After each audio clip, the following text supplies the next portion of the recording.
102, le psaume 102.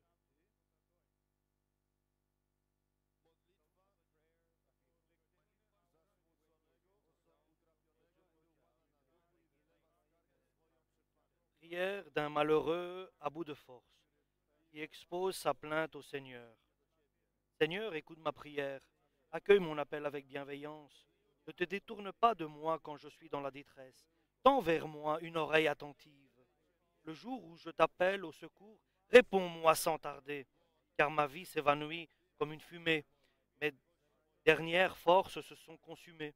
Comme l'herbe coupée, mes facultés ont perdu toute fraîcheur. J'ai oublié même de manger. On n'entend que mes soupirs. Je n'ai plus que la peau sur les os. Je fais penser au hibou du désert. Je suis comme la chouette des ruines. Je reste en éveil, comme un oiseau solitaire sur le toit. Tous les jours, mes ennemis me provoquent. Ils me raillent. Ils me nomment comme leur serment. J'ai la bouche dans la poussière. Tout ce que je bois est mêlé de mes larmes. Ainsi, dans ta fureur et ton indignation, tu m'as soulevé et jeté au loin. Ma vie s'étire comme l'ombre du soir. Je suis comme l'herbe qui se dessèche. Mais toi, Seigneur, tu es roi pour toujours. De siècle en siècle, tu restes Dieu. Tu interviendras, tu auras pitié de Sion. Il est temps que tu lui accordes ton appui. Oui, il en est grand temps. Nous, tes serviteurs, nous aimons ces prières. Nous sommes attachés même à ces décombres. Que toutes les nations étrangères reconnaissent l'autorité du Seigneur et tous les rois de la terre sa gloire. Quand le Seigneur rebâtira Sion, quand il apparaîtra dans sa gloire, loin de mépriser les exploités qui le prient, il accueillera leurs demandes. Qu'on note cela par écrit pour les générations à venir, afin que son peuple recréé acclame le Seigneur. Du haut du ciel, le Seigneur se penche pour regarder. De son sanctuaire, il tourne son regard vers la terre, pour écouter la plainte du prisonnier et détacher les liens des condamnés à mort. Alors on proclamera dans Sion la renommée du Seigneur. On chantera ses louanges à Jérusalem, quand tous les peuples s'y rassembleront, quand les royaumes y adoreront le Seigneur. Quand je n'étais, Amen, jusque-là, jusque le verset 23. Amen pour la parole du Seigneur. Malheureux, nous dit la parole, ici le psaume 102. Personne de Dieu, un disciple de Dieu, son amour est envers Dieu. Mais les choses dans la vie, dans sa vie, ne vont pas comme il faut. Ils ne vont pas du tout comme il faut. Ce n'est pas qu'il a quelques problèmes qui peuvent être résolus, mais il a des problèmes qui sont énormes et qu'on ne peut pas les résoudre. Et il n'y a pas de force humaine qui puisse les résoudre.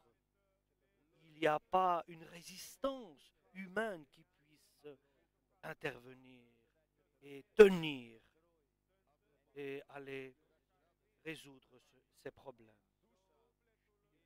Son âme est désespérée et il ne sait pas où aller dans sa détresse. Personne ne peut l'aider et il a essayé, mais il n'a pas réussi à avoir des résultats. Peut-être son dernier choix, après plusieurs tentatives, c'est le Seigneur. Peut-être c'est la première fois qu'il va vers le Seigneur. Et que c'est la première fois, mais c'est la dernière. Certainement, je pense que par notre expérience personnelle, nous essayons et nous nous efforçons de réussir des choses. Et lorsque nous ne pouvons rien faire et nous le constatons, nous tournons notre regard vers le Seigneur. Alléluia. Et il tourne vers le Seigneur et en criant, et avec un désespoir, mais aussi avec espérance que le Seigneur l'écoute. Seigneur, écoute mes prières. Ma voix vient vers toi. Ne te cache pas de moi. Tous les jours, je suis dans la souffrance et dans la détresse. Je ne trouve pas de réconfort. Je suis dans la détresse. Tourne ton regard vers moi. Fasse que cela vienne vers toi, que ma prière soit entendue et réponds à ma prière, car j'en peux plus. Je suis comme une fumée qui disparaît et mes os et mes muscles sont néants, sont faibles. Et j'ai même oublié de manger dans ma détresse et dans ma souffrance. Et mes problèmes ont fait que j'ai perdu toute force corporelle et je suis seul. Je suis comme quelqu'un qui est dans le désert, comme un hibou qui se trouve dans les endroits déserts. Je reste éveillé dans ma solitude. Personne ne me comprend, personne ne s'approche de moi et personne ne m'écoute. Je suis comme un oiseau, seul. Et tous se rient de moi, se moquent de moi. Les ennemis jurent sur moi.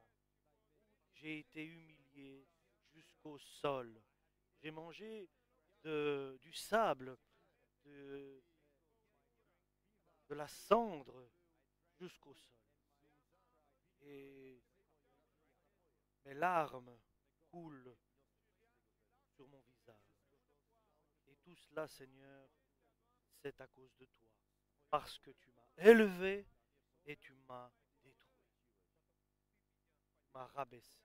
C'est pour cela que les jours passent pour moi comme de l'ombre. Et je suis comme la verdure desséchée, comme de l'herbe desséchée. Et comment l'homme peut-il arriver comme ça? Comment l'homme puisse devenir ainsi, comme une herbe desséchée, comme de la verdure sans fraîcheur, arriver à au désespoir? Et si on est un être de Dieu, une personne de Dieu, il doit commencer à confesser des paroles de foi. Mais toi, Seigneur, tu es éternel. Ton souvenir et ta présence existent de génération en génération. Ce n'est pas possible, Seigneur. Tu vas te lever, tu vas avoir pitié de Sion, tu vas avoir pitié de ta famille, tu auras pitié de ton Église. Alléluia. Tu ne peux pas te détourner de nous. Tu dois, Seigneur, le temps est arrivé, je n'en peux plus, je suis à bout. Nous ne pouvons plus supporter autre chose. Donc le moment est venu pour que tu t'occupes de nous, tu t'occupes de nous, tu prends soin de nous. Et lorsque tu feras du bien pour nous, alors les nations prendront peur, car ils verront ta gloire. Tu auras pitié de nous, tu prendras soin de nous. Maintenant vient le tour de Dieu de répondre par son Saint-Esprit. Non, le temps n'est pas encore venu. Non, je ne vais pas avoir pitié de toi maintenant encore. Non, je ne ferai rien de ce que tu espères et tu penses que je fasse. Je ferai autre chose, dit Dieu par son Saint-Esprit. Lorsque le Seigneur construira, édifiera Sion, je t'édifierai aussi. je n'aurai pas pitié de toi, mais je t'élèverai spirituellement. Lorsque le Seigneur reconstruira Sion, alors tu verras dans ta vie la gloire. Jusqu'au moment où je vais t'édifier, je ne serai pas pour te consoler. Lorsque viendra le moment, alors sera pour toi la délivrance. Tu dois comprendre, et nous devons comprendre. C'est ainsi que dit le Saint-Esprit au psalmiste. Nous devons comprendre que ce qui est recherché de notre part, c'est l'aide, la bénédiction et la consolation et le réconfort et l'encouragement de notre Dieu. Alléluia. Et Dieu ne veut pas que tu sois misérable et qu'il fasse ce que tu désires. Il veut que tu sois quelqu'un qui est prêt à faire la volonté de Dieu. Dieu, chers frères et sœurs, ne laisse pas que nous puissions évoluer sans être sous la domination de Dieu. Dieu ne laisse pas, ne nous laisse pas comme ça. Et comme celui qui est à la campagne et qui fait attention à ce qu'il sème, il prend soin, il laboure la terre d'abord, il nettoie la terre, il jette du produit pour le faire donner de l'engrais, il jette de l'engrais dans le sol, sur le sol, il jette aussi de la semence qui est précieuse.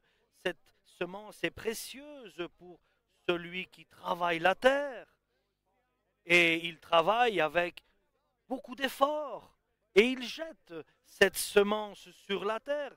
Et c'est comme si j'ai quelque chose de précieux et je le jette sur la terre. Il ne le jette pas, mais il sème dans la terre.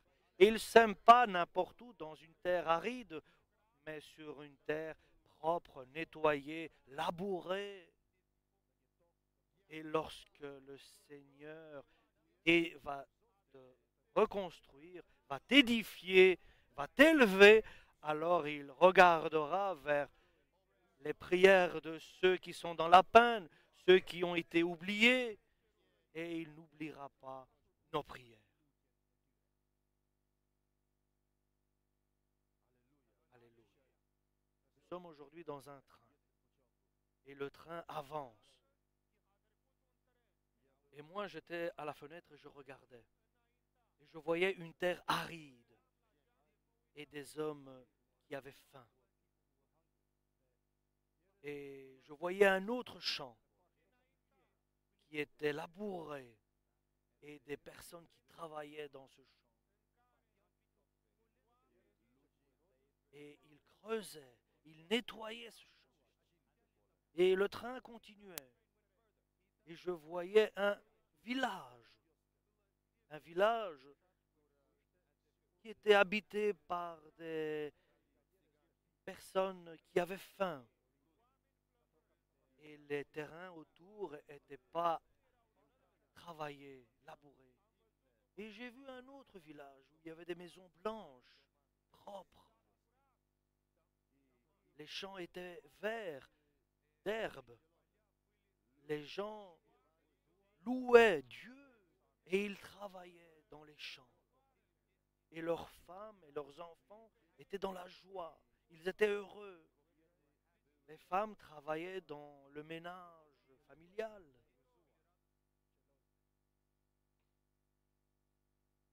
Chers frères et sœurs, tout dépend de chacun de nous, personnellement. Des décisions que nous prenons chacun pour soi. Le Seigneur, si nous ne faisons pas le premier pas, le Seigneur ne viendra pas. Cela ne dépend pas de notre repentance et de notre retour. Cela dépend de ce que nous allons évoluer aussi dans notre vie spirituelle. Et ce que nous laissons Dieu évoluer, édifier, construire en nous, parce que nous savons que celui qui est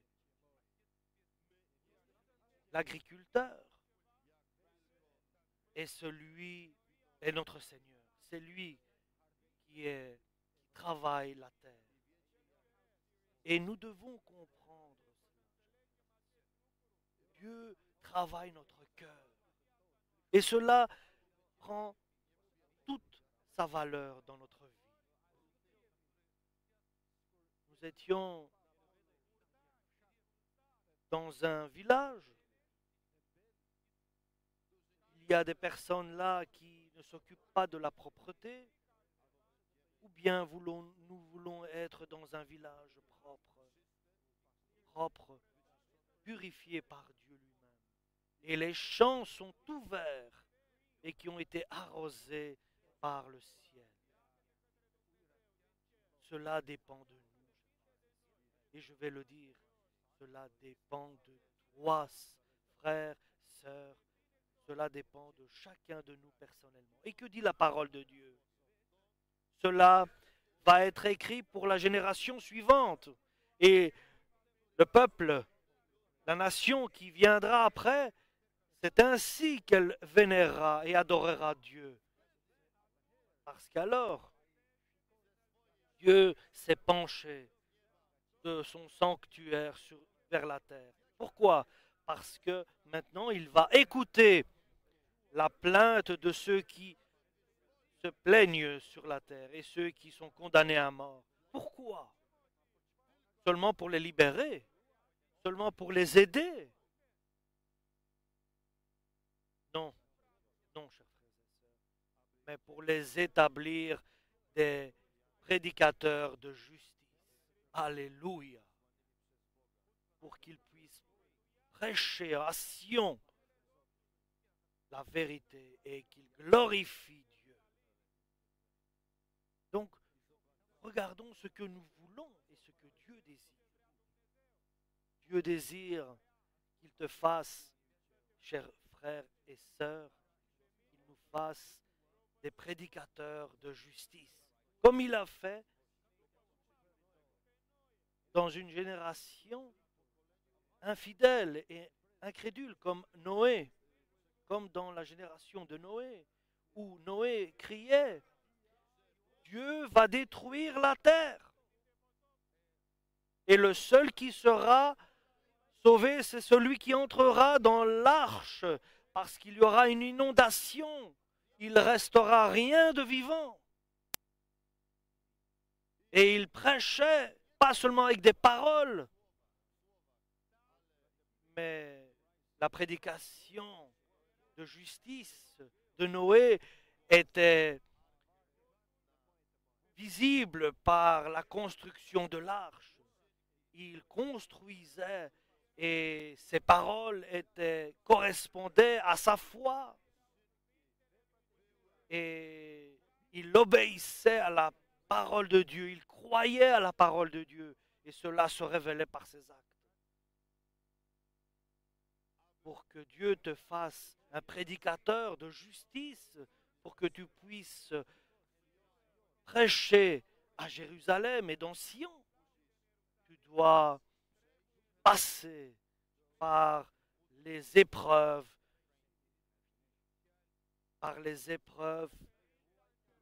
que Dieu met dans notre vie, et que tu puisses réussir et pouvoir traverser les détresses et les souffrances que Dieu permet dans notre vie. Et cela, Dieu le fait, ce n'est pas une punition, mais c'est une bénédiction pour nous améliorer, pour nous corriger, pour que nous puissions être droits. Mais tu vivras si tu acceptes les épreuves que Dieu met dans notre vie. Tu seras un prédicateur de justice, pas comme moi ici parle, mais avec nos œuvres, avec les œuvres que chacun fait dans sa vie. Il édifie l'arche, comme Noé a construit à son époque. Et comment tu construis cette arche de foi? C'est une totale obéissance à la volonté de Dieu, à la parole de Dieu, même si cette parole de Dieu nous paraît très autoritaire, et lorsque la parole de Dieu nous paraît faible aussi, et lorsque cette parole de Dieu ne peut pas être acceptée par ton cœur, c'est là où tu dois t'efforcer à accepter, et tu dois dompter ton cœur pour accepter la parole de Dieu. Tu dois forcer ton cœur. C'est pour cela, cela est pour tous, sans exception. La seule manière de faire vite qu'ils viennent et qu'ils se hâtent de venir chez chacun, il faut que nous acceptions son éducation. Il veut nous évoluer, nous éduquer, et que nous puissions avoir du résultat, que nous puissions avoir du résultat dans notre vie, et qu'il y ait des conséquences par ce qu'il intervient. Nous allons confesser Dieu et avoir du fruit. Et que Dieu nous protège pour entrer dans l'arche. Et que nous ne puissions pas nous trouver dehors de l'arche avec les nations dans la destruction. Et cela va être écrit pour la génération suivante. Parce qu'il faut qu'il crée des hommes annoncent à Sion lorsque les peuples se rassembleront pour travailler au service du Seigneur. Ce n'est pas simplement pour toi, pour moi. C'est une grâce que Dieu a fait pour nous réunir aujourd'hui. Dieu fait une grâce et qui nous éduque et qui nous enseigne. Et il nous fait traverser des épreuves. Il fait une grâce envers nous en utilisant cette manière de difficulté. Et il nous enseigne. Et nous devons accepter cette éducation du Seigneur, que nous soyons prêts, pour que nous soyons exercés et entraînés,